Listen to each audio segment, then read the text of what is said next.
Hello everyone. Now we are starting the second chapter, which is inverse trigonometric functions. So this is basically the second chapter of class 12th mathematics, inverse trigonometric functions. This is the first lecture of inverse trigonometric functions. So as you can see, the name of the chapter is inverse trigonometric functions. Inverse function की बात हो रही है यहाँ पे. तो सबसे पहले तो हम जानते हैं ऑलरेडी कि फंक्शन जो होता है मैथमेटिक्स में फंक्शन उसको हम कैसे लिखते हैं हम we write that as f x right. और अगर हम बात करते हैं फंक्शन के इनवर्स की तो how do we write the inverse of a function. Inverse of function को हम लिखते हैं इस तरीके से we write it like f inverse x. So basically bracket में एक्स रहेगा और एफ के पावर में या सुपर स्क्रिप्ट में आप दिखाएंगे एक -1 का साइन. ठीक है. तो function is F x and inverse of function is F inverse x. तो क्लास टेंथ में आपने पढ़ा था ट्रिग्नोमेट्रिक फंक्शंस राइट. आपने क्लास 10 में पढ़ा है ट्रिग्नोमेट्रिक फंक्शंस. कौन कौन से ट्रिग्नोमेट्रिक फंक्शंस पढ़े हैं आपने क्लास 10th में. क्लास 10th में आप लोग पढ़ते हैं what do you have sine theta. Sine theta का reciprocal is cosec theta right. Cosec theta is nothing but 1 upon sine theta. Then the third one that you study in class 10th is cos theta. Cos theta का reciprocal क्या होता है. It is sec theta. Sec theta is 1 upon cos theta. Then number 5 we've got tan theta.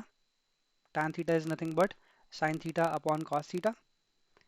And finally, number 6 is the reciprocal of tan theta, which is cot theta. Cot theta is 1 upon tan theta, or you can say it is cos theta upon sin theta. ये सारे के सारे functions पढ़े हैं आपने class 10th के अंदर. कितने हैं ये. these are 6 trigonometric functions. But now in class 12th we have to talk about the inverse trigonometric functions. ठीक है. तो आप यहाँ पे लिखिए inverse trigonometric functions. Inverse trigonometric functions कौन कौन से होंगे. जैसे कि हमारे पास 6 हैं ट्रिग्नोमेट्रिक फंक्शंस, वैसे ही हमारे पास we have got 6 inverse trigonometric functions. There are 6 inverse trigonometric functions. बस इन 6 ट्रिग्नोमेट्रिक फंक्शंस का इनवर्स निकाल देंगे. जैसे एफ एक्स का इनवर्स होता है एफ इनवर्स एक्स, वैसे इन 6 ट्रिग्नोमेट्रिक फंक्शंस का जो इनवर्स होगा वो हमको पढ़ना है क्लास 12th के अंदर. So the first one is going to be sine inverse x. The second one is going to be sine inverse x हो गया. इसके बाद cosec inverse x, cosec inverse x. इसके बाद आप लिखिए tan inverse x, tan inverse x. इसके बाद नंबर 4 पे आ जाएगा आपका cos इनवर्स एक्स. नंबर 5 पे आ जाएगा आपका sec inverse x. And last में आ जाएगा आपका cot इनवर्स एक्स. अब ये जो ऑर्डर है ये ऑर्डर काफ़ी इंपॉर्टेंट है. इसको आप ध्यान रखिए कि हमने किस ऑर्डर में लिखा है. इसको हमने लिखा है sine inverse x, cosec inverse x, tan inverse x. उसके बाद हमने लिखा है cos inverse x, sec inverse x और cot inverse x. There is a reason behind this actually. So मैं क्या बोल रहा हूँ कि ये जो पहला वाला आपने बनाया है we'll call it the first basket. We'll call this as the first basket, or you can call it the first group as such. And cos inverse x, sec inverse x or cot inverse x, we'll call it, we are putting it under the second basket. This is the second basket or the second group. ठीक है. तो there is a reason I am doing this. तो अभी आपको पता चलेगा इसके बारे में. Okay. You can see here this is the chapter 2 of NCERT class 12th which is inverse trigonometric functions. ठीक है. तो बेसिकली हम बात करते हैं इसके बारे में कि हमें इनवर्स ट्रिग्नोमेट्रिक फंक्शंस के अंदर फर्स्ट एंड फॉरमोस्ट पढ़ना क्या चीज़ है. ठीक है. तो जैसे कि आप जानते हैं कि फंक्शन जो होता है फंक्शन फंक्शन का होता है डोमेन, एक होता है रेंज. ठीक है. तो आपको सबसे पहले पढ़ना है रेंज के बारे में. आपको पढ़ना है किसके बारे में. रेंज के बारे में. रेंज मीनिंग क्या होता है कि जब आप फंक्शन के अंदर कोई भी इनपुट डालेंगे तो आउटपुट क्या आएगा. ठीक है ना. तो रेंज क्या होता है. रेंज होता है आउटपुट जो कोई भी फंक्शन प्रोड्यूस करता है फॉर गिवन इनपुट. तो range of inverse trigonometric functions, range of inverse trigonometric functions. अब यहाँ पे जो रेंज है क्लास 12th मैथमेटिक्स के अंदर जो हमें रेंज निकालनी है अपने इनवर्स ट्रिग्नोमेट्रिक फंक्शंस की, उस रेंज को हम बोलते हैं प्रिंसिपल वैल्यूज. क्या बोलते हैं उसे. हम बोलते हैं प्रिंसिपल वैल्यूज. ठीक है. तो हमें प्रिंसिपल वैल्यूज निकालनी है हमारे 6 ट्रिग्नोमेट्रिक फंक्शंस की. अब यहाँ पे जैसे कि आपने देखा कि हमने यहाँ पे दो बास्केट्स बना रखी हैं. फर्स्ट बास्केट के अंदर कौन कौन से फंक्शंस हैं हमारे पास. Sine inverse x, cosec inverse x, tan inverse x. And second basket के अंदर कौन कौन से फंक्शंस हैं हमारे पास. Cos inverse x, sec inverse x and cot inverse x. ठीक है. तो सबसे पहले आप लिखिए कि साइन इनवर्स एक्स. इसके बाद नंबर सेकंड पे डाल देंगे कॉसेक इनवर्स एक्स. और थर्ड पे आ जाएगा आपका tan इनवर्स एक्स. ये तीनों के तीनों फंक्शंस हमारी फर्स्ट बास्केट के फंक्शंस हैं. इनकी जो रेंज होती है रेंज रेंज मतलब जो आउटपुट आएगा, जो हमारा आंसर आएगा, साइन इनवर्स एक्स का जो वैल्यू आएगा, ठीक है। तो साइन इनवर्स एक्स का जो रेंज होता है minus pi by two to pi by two, minus pi by two to pi by two. Cosec inverse x का रेंज होता है minus pi by two to pi by two, minus pi by two to pi by two, except zero. बस answer zero नहीं आएगा, बाकी minus pi by to से पाई by to के बीच में कुछ भी आंसर आ सकता है। और दो, ये जो ब्रैकेट है इसे बोलते हैं क्लोज ब्रैकेट, यानी कि पाई बाय टू भी आ सकता है और माइनस पाई बाय टू भी आ सकता है। That means both of these numbers are included in the answer, in the range.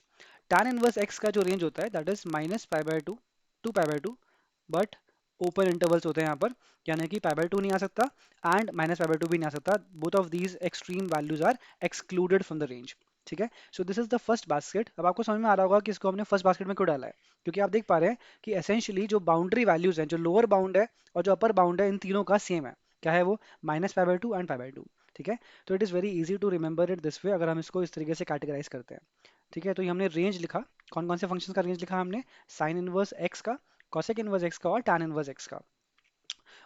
All right, number 4 पे आप लिखिए cos inverse x, cos inverse x. Number 5 पे लिखेंगे सेक इनवर्स एक्स, और नंबर 6 पे लिखेंगे हम अपना last function which is cot inverse x. ये हमारी सेकंड बास्केट है। सेकंड बास्केट में हमारे पास तीन फंक्शंस हैं, कौन कौन से, cos inverse x, sec inverse x and cot inverse x. Cos inverse x का जो रेंज होता है that is zero to pi, close interval में होता है zero to pi. Sec inverse x का जो रेंज होता है that is zero to pi, but इसके अंदर आपके पास पाई बाय टू एक्सक्लूड करना है आपको, पाई बाय टू नहीं आ सकता आंसर में। And finally the range of cot inverse x is zero to pi with open interval, ठीक है। तो अगेन आप देख पा रहे हैं कि जो हमारी सेकंड बास्केट है, जो हमारी सेकंड बास्केट के फंक्शंस हैं cos inverse x, sec inverse x and cot inverse x, इनके रेंज क्या आ रहे हैं, इनके रेंज देख रहे हैं आप, लोअर बाउंड और अपर बाउंड सेम आ रहे हैं, यानी कि zero to pi, zero to pi, zero to pi. तो इस वजह से ऐसा होने की वजह से ही हमने क्या किया, we are calling this as the first basket, this is the first basket, or this is the first group of functions, and this one, cos inverse x, sec inverse x and cot inverse x will constitute the second basket for us। ये जो range हमने लिखी हुई है आपको अच्छे से याद करनी होंगी, तभी आप क्वेश्चंस को सॉल्व कर पाएंगे, ठीक है। तो सबसे पहले इसको याद कीजिए कि सारे के सारे जो हमारे सिक्स फंक्शंस हैं, जो हमारे सिक्स ट्रिग्नोमेट्रिक फंक्शंस हैं, इनकी रेंज क्या आती है, ठीक है। जो पहले तीन हैं वो है sine inverse x, cosec inverse x, tan inverse x.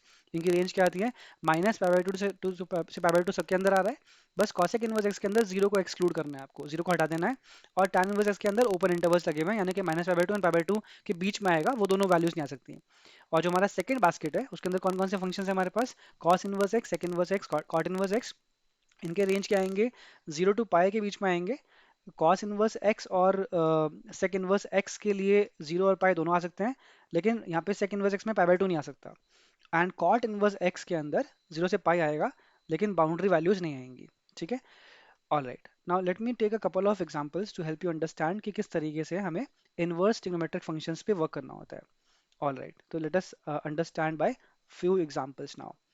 देखिए, अच्छा, before we go into the inverse trigonometric functions की वैल्यूज, हमें क्लास टेंथ में जो हम पढ़ते हैं टेबल, वो हमको याद होना चाहिए अच्छे से। देखिए ध्यान से, साइन यहाँ पे लिखिए 0 degree, 30 degree, 45 degree, 60 degree and 90 degree, ठीक है।